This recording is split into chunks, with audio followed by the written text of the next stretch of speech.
Welcome to జిల్లా dairy. నేను అబిత. ముందుగా హెడ్లైన్స్. చంద్రబాబుపై పెద్దిరెడ్డి రామచంద్రారెడ్డి హాట్ కామెంట్స్. సర్కార్ స్కూళ్లలో ఇంగ్లీష్ మీడియం వద్దన్నారన్న మంత్రి.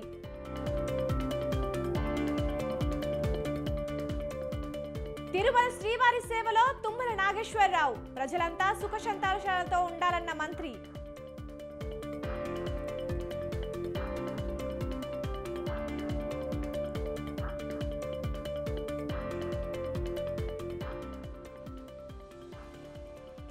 వాల్మీడికి చరిత్ర గుర్తింపు ఉన్నాయన్న దయాకర్ రావు.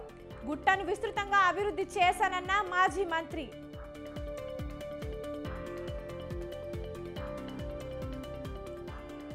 కృష్ణా జిల్లా చిట్టూర్పులో కొత్త అల్లుడికి రామ మర్యాదలు. 250 రకాల పిండి వంటలతో సాయినాథ్ విందు భోజనం.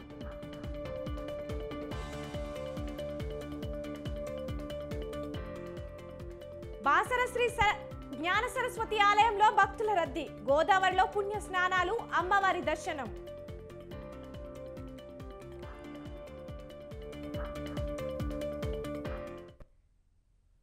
టీడీపీ అధినేత చంద్రబాబు నాయుడుపై మంత్రి పెద్దిరెడ్డి రామచంద్రారెడ్డి హాట్ కామెంట్స్ చేశారు.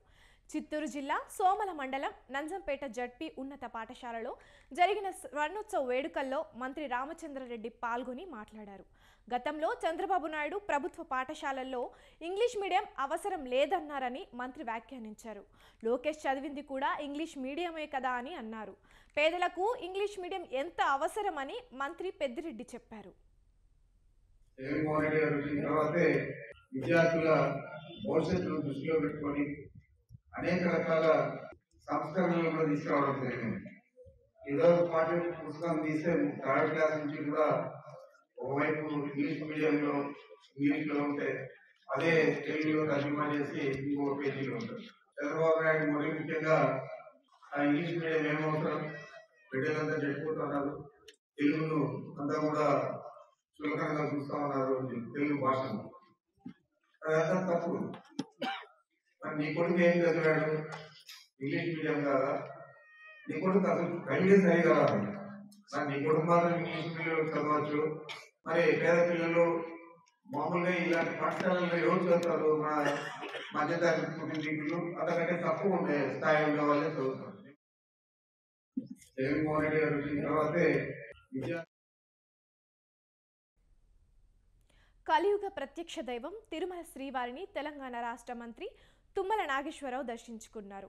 ఉదయం వీఐపీ విరామ సమయంలో మంత్రి తుమ్మల ఫ్యామిలీతో సహా స్వామివారిని దర్శించుకున్నారు. దర్శనం అనంతరం రంగనాయకుల మండపంలో వేద పండితులు వేద ఆశీర్వదించారు. టీటీడీ అధికారులు తీర్థ ప్రసాదాలు అందించారు. తెలుగు ప్రజలందరికీ తుమ్మల సంక్రాంతి శుభాకాంక్షలు తెలిపారు. ప్రజలందరూ సుఖ సంతోషాలతో ఉండాలని శ్రీవారిని ప్రార్థించినట్లు మంత్రి తుమ్మల నాగేశ్వరరావు తెలిపారు. తెలుగు ప్రజలందరూ సుఖ సంతోషాలతో భోగభాగ్యాలతో ఉండాలని ఆ స్వామివారిని వేడుకోవటం జరిగింది. అందరికీ కూడా తెలుగు ప్రజలు సుఖ సంతోషాలతో ఉండాలని కోరుకుంటూ అందరికీ మకర సంక్రాంతి శుభాకాంక్షలు. ఈ సంవత్సరం రాముడు నడయాడిన నేలగా, వాల్మీకి మహర్షి తపస్సు చేసిన గుట్టగా వాల్మీడికి చరిత్ర, గుర్తింపు, గౌరవం ఉన్నాయని మాజీ మంత్రి ఎర్రబెల్లి దయాకర్ రావు అన్నారు. గుట్టను విస్తృతంగా అభివృద్ధి చేస్తూ ఆలయంలో కోట్ల రూపాయలతో అభివృద్ధి చేపట్టినట్లు చెప్పారు. జనగామ జిల్లా పాలకుర్తి మండలం బొమ్మెర శివారులోని ఆలేటి ఎల్లమ్మ తల్లిని దయాకర్ రావు దర్శించుకున్నారు. వాల్మిడిలోని ప్రముఖ పుణ్యక్షేత్రం శ్రీ సీతారామచంద్ర స్వామిని సంక్రాంతి పర్వదినం సందర్భంగా దర్శించుకొని ప్రత్యేక పూజలు నిర్వహించారు. అనంతరం భక్తులతో ఆలయం అభివృద్ధి, ఏర్పాటు చేసిన వసతుల గురించి అడిగి తెలుసుకున్నారు.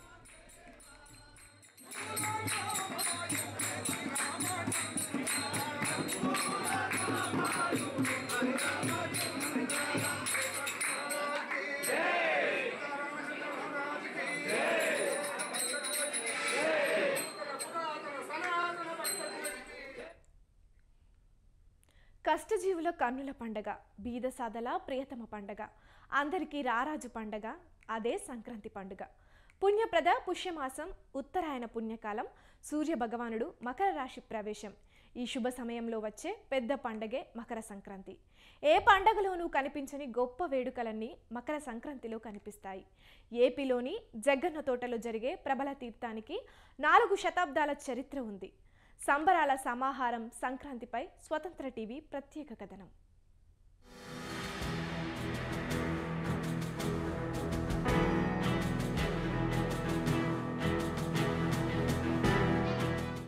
అంబరాన్నంటేలా చేసుకునే సంబరాలే పండుగలు. బంధుమిత్రులు విందు వినోదాలతో ఆనందంగా గడపడం పండుగల్లో కనిపిస్తుంది. పండుగల్లోనే పెద్ద పండుగగా రారాసు పండుగగా కీర్తింపబడుతున్న సంక్రాంతి పండుగలో ప్రకృతి అందాలు కనిపిస్తాయి. ఆరుగాలం శ్రమించి అన్నదాత పండించిన ధాన్యపు రాశులు కనిపిస్తుంది. మోగజీవాలపై అన్నదాతలు చూపే కృతజ్ఞత దర్శనమిస్తుంది. ఆధ్యాత్మిక సొబగుల మార్గశిర మాస పూజలు దర్శనమిస్తాయి. ధనుర్మాస తిరుప్పావై పాసురాల పట్టణం వినిపిస్తుంది. గంగిరెద్దులు, భోగిపళ్ళు, గొప్పెమ్మలు, గాలిపటాలు, హరిదాసులు, బుడబుక్కలాటలు, కోడి పందాలు, ఎడ్ల పందాలు, గొర్రెపొట్టేల డీడీలు ఇలా ఎన్నో వేడుకలు సంక్రాంతి పండుగలో కనిపిస్తాయి.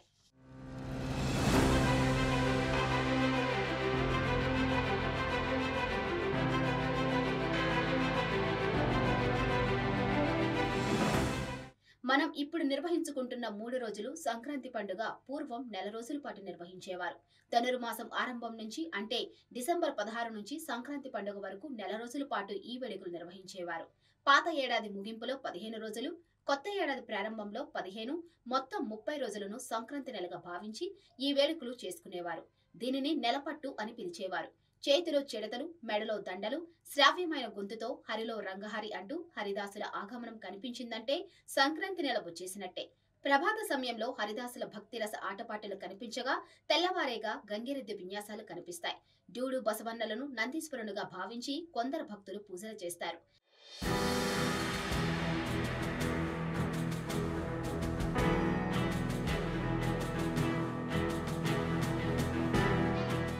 సంక్రాంతి వేడుకల్లో పిల్లలు పెద్దలు అనే తేడా లేకుండా అందరూ గాలిపటాలు ఎగరవేసే క్రీడలో పాల్గొంటారు.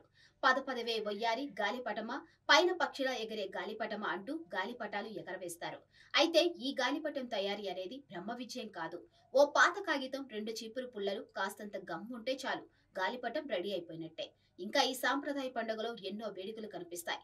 పగటి వేషగాళ్లు, బుడబొక్కల కళాకారులు, డబడబాల బండ్లు తయారీదారులు ఇలా ఎందరో కనిపిస్తారు. ఉభయ తెలుగు రాష్ట్రాల్లో సంక్రాంతి సంబరాలు అంబరాన్నంటేలా సాగుతాయి. అయితే ఏపీలో కోనసీమలో జరిగే సంక్రాంతి వేడుకలు వినూత్నంగా ఉత్సాహంగా కొనసాగుతాయి. ఎక్కడెక్కడో సెటిల్ అయిన వారు అంబేద్కర్ కోనసీమ జిల్లాలోని సొంత ఊళ్లకు వచ్చేశారు. కోనసీమ జిల్లాలో సంక్రాంతి అంటే ప్రభల తీర్థమే ఎవరికైనా గుర్తుకు వస్తుంది. ప్రతి ఏటా ఈ తీర్థం చూసేందుకు, ఆ ప్రభలకు ప్రార్థనలు చేసేందుకు ఎక్కడెక్కడి వారు జిల్లాలకు వస్తారు. ప్రతి ఏడాది సంక్రాంతి నాడు 3 పండగలలో చివరి పండుగ అయిన కనుమ నాడు ప్రపంచవ్యాప్తంగా ప్రసిద్ధి పొందిన జగ్గన్న తోట ప్రభల తీర్థం జరుగుతుంది. ఈ తీర్థాన్ని చూడడానికి అక్కడికి వివిధ గ్రామాల నుంచి వస్తే ప్రభలని చూడడానికి లక్షలాది మంది ఆ జగ్గన్న తోట తీర్థానికి వస్తారు. అదొకటి చూడడం, అటు ఆధ్యాత్మికత వైపు చూస్తే భక్తిభావం ఉంటుంది, మరోవైపు నుంచి మాత్రం ఆ కోలాహలాన్ని చూస్తే మాత్రం పండగ వాతావరణం అద్భుతంగా ఉంటుంది. మధ్యలో అటు తోటకి ఇటు రోడ్డు మార్గానికి మధ్యలో ఉన్న ఒక పిల్ల కాలువలోంచి ఈ ప్రభలన్నీ ఆ మధ్యలోంచి ఇటువైపు నుంచి అటువైపుకి వెళ్తాయి. ఆ ఉత్సవాన్ని కనులారా చూడాలి, అది చూసి తరించాలి అని వివిధ రాష్ట్రాల నుంచి, ఈ జిల్లా వాళ్ళే కాదు, పక్క జిల్లాలే కాదు, వివిధ రాష్ట్రాల నుంచి కూడా వస్తారు. ఇప్పుడు మనం ప్రస్తుతం ఆ ప్రభలకి సంబంధించిన 10 రోజుల ముందు లేదు వారం రోజుల ముందు తయారు చేసే చోట ఉన్నాము. ఇక్కడ వీళ్ళు తయారు చేస్తున్నారు. వీటిని అత్యంత అందంగా సుందరంగా అలంకరిస్తారు. అనంతరం వీటిని తీసుకుని జగ్గన్న తోటకి, ఇక్కడ గుడిలో పూజలు చేసిన తర్వాత జగ్గన్న తోటకి వెళ్తారు. అసలు ఈ ఉత్సవం ఎలా ఉంటుంది, ఈ మొత్తం పండగ వాతావరణంలో ఈ ప్రభల తీర్థం ఎలా ఉంటుందో ఇప్పుడు తెలుసుకుందాం. ఎప్పుడో 400 సంవత్సరాల క్రితం ప్రారంభమైంది ఈ ప్రభల తీర్థమని చరిత్ర చెబుతుంది. కోనసీమ జిల్లాలో ఉన్న ప్రముఖ శివాలయాలున్న 11 గ్రామాల నుంచి ఈ ప్రభల కొలువు తీరుతాయి. వీటిని ఏకాదశ రుద్రీయం అంటారు. అంటే 11 ప్రభలు అని అర్థం. అవి అలా పెరిగి ఇప్పుడు జిల్లాల్లోని అన్ని గ్రామాల నుంచి ప్రభల తీర్థం జరిగే స్థాయికి ఈ వేడుక ఎదిగింది. గత సంవత్సరం దేశ రాజధాని ఢిల్లీలో జరిగిన గణతంత్ర దినోత్సవాల్లో రాష్ట్ర శకటంగా ప్రభలని ఏర్పాటు చేశారంటే దీని ఖ్యాతి ఏపాటితో అర్థం చేసుకోవచ్చు. అంతర్జాతీయంగా ఎంతో గుర్తింపు ఉన్న ఈ ప్రభల తీర్థం ఊరేగింపు ఆధ్యాత్మిక శోభను రెట్టింపు చేస్తుంది. సంక్రాంతి అంటే ప్రభల తీర్థమని, ప్రభల తీర్థం అంటే సంక్రాంతి అనే స్థాయికి ఈ పండుగ చేరింది. అంబేద్కర్ కోనసీమ జిల్లాలో వేద పండితులకు, కళాకారులకు నిలయమైన నేదునూరు గ్రామంలో ప్రభలను తయారు చేసేవారు ఎక్కువ మంది ఉన్నారు. వీరే జిల్లాలోని ఎక్కువ గ్రామాల్లో ప్రభలను తయారు చేసేందుకు వెళతారు. కోనసీమలో ప్రసిద్ధి చెందిన జగ్గంతోట ప్రభల తీర్థం చాలా ప్రాముఖ్యత ఉంది. ఇది ఏకాశ రుద్రులు వస్తారు ఇక్కడికి. ఎప్పుడు 400 సంవత్సరాల నుంచి కొనసాగుతోంది ఈ ఉత్సవం. ఇది మా ఊర్లో నేదునూరు గ్రామం. ఇక్కడ ప్రభలు కట్టే దేవాంగులు కడుతుంటారు. ఇది ఎక్కువ. ఇది 400 సంవత్సరాల నుంచి వాళ్ళే పూర్వీకులే కడుతున్నారు ఈ ప్రభల తీర్థం అంతాను. ఇది చాలా ప్రాముఖ్యతగా జరుగుతుంది. వీళ్ళు అదే కాకుండా కోనసీమలో 5-6 గ్రామాలు కూడా కడుతుంటారు. వీళ్ళు చాలా ప్రసిద్ధిగా చాలా వరి కంకులతోటి, నెమల పించాలతోటి, వెదురు బొంగులతోటి, పోక పెండులతోటి, శూలమేమో తాటి శూలంతో చాలా అంగరంగ వైభవంగా కడతారు. చాలా ఉత్సాహంగా, కోలాహలంగా చాలా ప్రసిద్ధి చెంది ఇది కనుమ రోజున జరుగుతుంది. చాలా కోనసీమకే వన్నె తెచ్చేలా శోభామానంగా వెలుగుతూ ఉంటుంది. చాలా దేశ విదేశాల నుంచి కూడా ఈ తోటకి వస్తుంటారు ప్రజలు. ప్రభల తీర్థం జరిగే జగ్గన్న తోట ఓ మామిడి తోట. అక్కడికి జిల్లాలోని వివిధ గ్రామాల్లో తయారైన ప్రభలన్నీ చేరుతాయి. వీటిని అక్కడికి చేర్చి భక్తుల సందర్శనార్థం కొలువు తీరేలా చేస్తారు. కనుమ పండుగ నాడు జరిగే ఈ ప్రభల తీర్థం వేలాది మందితో నిండిపోయి ఉంటుంది. చుట్టూ ఆకుపచ్చని పొలాలు, కొబ్బరి తోటల మధ్య ఎంతో ఆహ్లాదంగా ఉంటుంది ఈ తీర్థం జరిగే జగ్గన్న తోట. సెల్ ఫోన్లకు, టిక్ టాక్లకు, ఇన్స్టాలకు అలవాటు పడిన నేటి తరం సైతం ఈ ప్రభల తీర్థానికి రావడం విశేషం. ఇక్కడ మాకు శ్రీ కనకదుర్గ చైలమల్లేశ్వరి శివాలయం ఉన్నది సార్. ఇక్కడ మాకు సంక్రాంతి పండుగ అనేది చాలా ఘనంగా చేసుకుంటాము. ముఖ్యంగా మాకు ఈ సంక్రాంతి పండుగ నాడు పండుగ సమయంలో కనుమ రోజు ఇక్కడ మేము శివాలయం దగ్గర తీర్థం ఏదైతే జగ్గన్న తోట వెళ్తామో అక్కడ మాకు ప్రభలు చాలా సంతోషాన్ని, కోలాహలాన్ని ఇస్తాయి సార్. ఇక్కడ మాకు ఈ సాంప్రదాయాలు ఈ పల్లెకు పట్టే వెలుగులుగా మాకు చాలా ఆనందాన్ని కలుగజేస్తున్నాయి సార్. ప్రభల తీర్థానికి ప్రతి ఇయర్ జగ్గన్న తోట వెళ్తాం. చాలా బాగుంటుంది. చేలో నుంచి తీసుకొస్తారు ప్రభ, చాలా బాగుంటుంది. 5 ఇయర్ వెళ్తాం. 5 ఇయర్స్ నుంచి వెళ్తాం. మా ఫ్రెండ్స్ ఎవరైతే ఉన్నారో మా కాలేజ్లో వాళ్ళందరికీ జగన్న తోట మా ప్రభ గురించి మేము చెప్తాం సార్. సో వాళ్ళు కూడా ఎగ్జైట్మెంట్గా ఫీల్ అయ్యి మాతో పాటు వాళ్ళు కూడా రావడానికి ఉత్సాహపరుస్తారు సార్. వెళ్ళి మొత్తం మేము అందరం కలిపి చాలా ఆనందంగా ప్రభల్ని చూసి చాలా ఉత్సాహంతో తిరిగి వస్తాం సార్. సంక్రాంతి పండుగకు నెల రోజుల ముందే ఈ జగ్గన్న తోట తీర్థం హడావిడి ప్రారంభమవుతుంది. అంబేద్కర్ కోనసీమ జిల్లా అంటే కేవలం కోళ్ల పందాలకు, పిండి వంటలకు, మర్యాదలకే పరిమితం అనుకునే వారికి ఈ ప్రభల తీర్థం ద్వారా ఆధ్యాత్మిక వాతావరణం అక్కున చేర్చుకుంటుంది. ఇది అంబేద్కర్ కోనసీమ జిల్లాలో ప్రతి ఏటా జరిగే జగ్గన్న తోట ప్రభల తీర్థం. ఇప్పటివరకు మనం చూసింది జిల్లాకు అంతర్జాతీయంగా పేరు తీసుకొచ్చిన ప్రభల తీర్థం. ఆ ప్రభల తీర్థంలో ముందుగా ప్రభని ఎలా తయారు చేస్తారో చూసాము. అలా తయారు అయిన ప్రభని ఇలాగా రకరకాల అలంకరణలతో తయారు చేస్తారు. దీన్ని ఆ రోజు కనుమ రోజు పూజించి భుజాల మీద వేసుకుని జగ్గన్న తోట వరకు తీసుకెళ్తారు. ఇప్పటివరకు అదే చూసాం మనం. అక్కడ ఆ చిన్న పంట కాలువ లేదా కాలువ దాన్ని దాటించి అవతలకు వెళ్ళి అక్కడ దీన్ని ప్రతిష్ఠిస్తారు. ఇంకో గొప్ప విషయం ఏంటంటే ఇక్కడ ఈ చెక్క ఏదైతే ఉందో దీని మీద దేవుణ్ణి ప్రతిష్ఠించడం అలాంటివి చేసిన తర్వాత ఇక్కడ దీనికి సంబంధించిన పూజారిని కూడా ఆయన కూడా నించుంటారు. ఆయన్ని కూడా వీళ్ళందరూ భుజాల మీద ఎత్తుకుని ప్రభని తమ వెంట భక్తులు రావడంతో తమ వెంట తీసుకెళ్తారు. గత సంవత్సరం గణతంత్ర దినోత్సవ వేడుకల్లో ఆంధ్రప్రదేశ్ సంబంధించిన శకటంగా కోనసీమ జిల్లాకు సంబంధించిన ప్రభని ఊరేగించారు. ఇది ప్రతి ఏటా జిల్లాలో జరిగే అత్యంత అద్భుతమైన ఆధ్యాత్మిక వేడుక. కెమెరామెన్ రెడ్డి శ్రీనివాస్తో ముక్కామల చక్రధర్, అంబేద్కర్ కోనసీమ జిల్లా ప్రతినిధి. కొత్త అల్లుడికి మర్యాదలతో గోదావరి జిల్లా వారికి తామేమి తీసిపోలేదని కృష్ణా జిల్లా వారు కూడా నిరూపించుకున్నారు. సంక్రాంతి సందర్భంగా ఘంటసాల మండలం చిట్టూర్పులో గుర్రం సాయినాథ్ తన చెల్లి నవ్య, బావాకొచ్చి ఐఓఎస్ అసిస్టెంట్ మేనేజర్ కాగిత రేవంతులను సంక్రాంతి పండుగకు ఆహ్వానించి 250 రకాల పిండి వంటలు వడ్డించారు. చిట్టూర్పులో నవ్య మేనమామ లుక్కా శ్రీనివాసరావు ఇంటి వద్ద ఈ వేడుక ఘనంగా జరిగింది. గోదావరి జిల్లాలో అల్లులకు చేసే మర్యాదల స్థాయిలో చిట్టూర్పులో కూడా తమ ఇంటి కొత్త అల్లుడికి మర్యాద చేయాలని ఈ కార్యక్రమం ఏర్పాటు చేసినట్లు శ్రీనివాసరావు సాయినాథ్ తెలిపారు.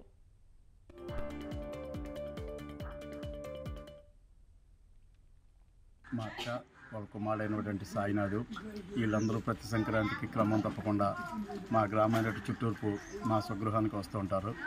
ఈ సంవత్సరం కూడా ఆనవాయితీ ప్రకారం చిట్టూర్పు సంక్రాంతి పండుగకి వచ్చారు. మొన్న లేటెస్ట్గా వాళ్ళ కుమార్తె అయినటువంటి నందుకి మ్యారేజ్ అయింది. కొత్త అల్లుడు గారు అయినటువంటి రేవంత్ని ఆహ్వానించి చిట్టూర్పు గ్రామం తూర్పుగోదావరి జిల్లాలో ఆచారంగా ఉన్నటువంటి 250-300 రకాలతో అల్లుడిని ఇన్వైట్ చేస్తున్నట్టుగా మన కృష్ణా జిల్లాలో కూడా నూతనంగా ఈ సంవత్సరం ప్రారంభించి మేము కూడా 300 రకాలతో అల్లుడి గారిని ఇన్వైట్ చేసి ఆయనకి ఆహ్వానం పలకడం జరిగింది. రీసెంట్గా మా సిస్టర్కి మ్యారేజ్ అయింది. తొలి పండగ సంక్రాంతి కావడంతో ఇంటికి కొత్తగా వచ్చిన అల్లుడి గారికి మా ఆతిథ్యం అనేది ఇలా ఏర్పాటు చేయడం జరిగిందండి. 250 రకాలు మా ఇంట్లో వాళ్ళు మార్నింగ్ నిన్న అందరూ లెక్క పెట్టుకొని రాసి అన్నీ ఒకటికొకటి ఎగ్జిక్యూట్ చేసుకుంటూ ఇంకా చేసాము అందరం కలిసిగా. కంపేర్ టు ఎన్ని మనం గోదావరి జిల్లాలో చూస్తూ ఉంటాము, కృష్ణా జిల్లాలో కూడా మర్యాదలకు ఏమాత్రం తీసుకోమని ఈ సందర్భంగా తెలియజేస్తూ రీసెంట్గా మా సిస్టర్కి మ్యారేజ్ అయింది. తొలి పండుగ కుటుంబ సభ్యులు బంధుమిత్రులతో సంతోషంగా జరుపుకునే సంక్రాంతి పండుగను అంగన్వాడీలు కుటుంబ సభ్యులకు దూరంగా నిరసన దీక్షా శిబిరంలో జరుపుకున్నారు. కనీస వేతనం, గ్రాట్యుటీ అమలు చేయాలనే డిమాండ్తో 34 రోజులుగా అంగన్వాడీలు చేస్తున్న నిరవధిక సమ్మె సోమవారం 35వ రోజు కొనసాగింది. పండుగలు పబ్బాలను పక్కన పెట్టి ఆందోళన చేస్తున్న అంగన్వాడీలు సంక్రాంతి సందర్భంగా కృష్ణా కలెక్టరేట్ ధర్నా చౌక్ వద్ద దీక్షా శిబిరంలో కొద్దిపాటి పిండి వంటలు చేసుకుని పండుగ చేసుకున్నారు. సీఎం జగన్ పండుగ పూట తమను కుటుంబ సభ్యులకు దూరం చేశారని అంగన్వాడీలు ఆగ్రహం వ్యక్తం చేశారు. రిజర్వేషన్ అని చెప్పుకుంటూ పోతున్నారు కదా, 33 రిజర్వేషన్ వద్దు, మాకు ఒక కుటుంబం బతకాలంటే సుప్రీంకోర్టుకు కనీస వేతనం ఇవ్వాలని చెప్పింది కదా, దాని ప్రకారం ఇస్తారా మీరే తేల్చుకోండి. మరి అంగన్వాడీలకి పెంచే బదులు మరి మీ మంత్రివర్గం 2 పథకాలను పెట్టుకుంటామంటున్నారంట. మరి ఆ పథకాలను మిమ్మల్ని ఓటేసి సిద్ధం చేస్తాయేమో, సీఎం సీట్ని మేము చూస్తాము కనుక 1,06,000 మంది అని అనుకుంటున్నారేమో. 1,06,000 మంది కుటుంబాల్లో కొడుకులు ఉన్నారు, కూతుళ్ళు ఉన్నారు, కోడళ్ళు ఉన్నారు, అల్లుళ్ళు ఉన్నారు, మరి మనవాళ్ళు మనవరాళ్ళు కూడా తయారయ్యారు ఓటుకు సిద్ధంగా. దానికి తోడుగా 32 లక్షల కుటుంబాలు మా లబ్ధిదారులు ఉన్నారు. మా లబ్ధిదారులు అండగా ఉన్నారు మాకు. ఈ రోజున లబ్ధిదారులు అక్క మీరు పండగ చేసుకున్నారా, మా ఇంటికి రమ్మని అడుగుతున్నారు. అంగన్వాడీలకు జగన్మోహన్ రెడ్డి తాను ఇచ్చిన హామీని అమలు చేస్తానని ఆయనే స్వయంగా ప్రకటించాలని అంగన్వాడీలు డిమాండ్ చేశారు. ఆంధ్రప్రదేశ్ వ్యాప్తంగా 106,000 మంది అంగన్వాడీలను సీఎం జగన్ సంక్రాంతి పండుగకు దూరం చేశారని వారు మండిపడ్డారు. జగన్ ఇచ్చిన మాట అమలు చేసి ఉంటే అంగన్వాడీలు రోడ్డెక్కేవారా అని ప్రశ్నించారు. అంగన్వాడీల సమస్యల పరిష్కారానికి ఎందుకు చర్చలు జరపటం లేదని నిలదీశారు. జగన్ సర్కార్కు తమ కుటుంబాల ఉసురు తగిలి తీరుతుందని అంగన్వాడీలు శాపనార్థాలు పెట్టారు.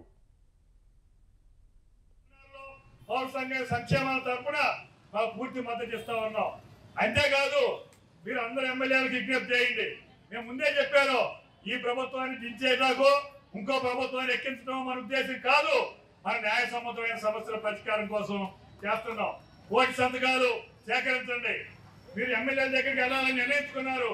ఎమ్మెల్యేలకు కూడా విజ్ఞప్తి చేస్తున్నాం, ఎంపీటీసీలకు విజ్ఞప్తి చేస్తున్నాం, ఎంపీపీలకు విజ్ఞప్తి చేస్తున్నాం, జడ్పీ చైర్మన్కి విజ్ఞప్తి చేస్తున్నాం. అయ్యా మీ గ్రామాల్లో స్కీములు అమలు చేస్తున్నటువంటి వాళ్ళు, పగడ్బందీగా అమలు చేస్తున్నటువంటి వాళ్ళు ఈ అంగన్వాడీ ఆయాలు, వర్కర్లు. మీకు పూర్తిగా అన్ని పట్టణాల్లో పౌర సంఘ సంక్షేమ. టీడీపీ సీనియర్ నేత మాజీ ఎమ్మెల్యే ఎరపతినేని శ్రీనివాసరావు డ్యాన్స్ చేశారు. పల్నాడు జిల్లా దాచేపల్లిలో మాజీ ఎమ్మెల్యే ఎరపతినేని శ్రీనివాసరావు ఆత్మీయ సమావేశం నిర్వహించారు. సంక్రాంతి పండుగను పురస్కరించుకొని పండుగ కోసం స్వగ్రామాలకు వచ్చిన వారందరితో కలిసి చిందులు వేశారు. టీడీపీ హయాంలో జరిగిన అభివృద్ధిని వివరించారు.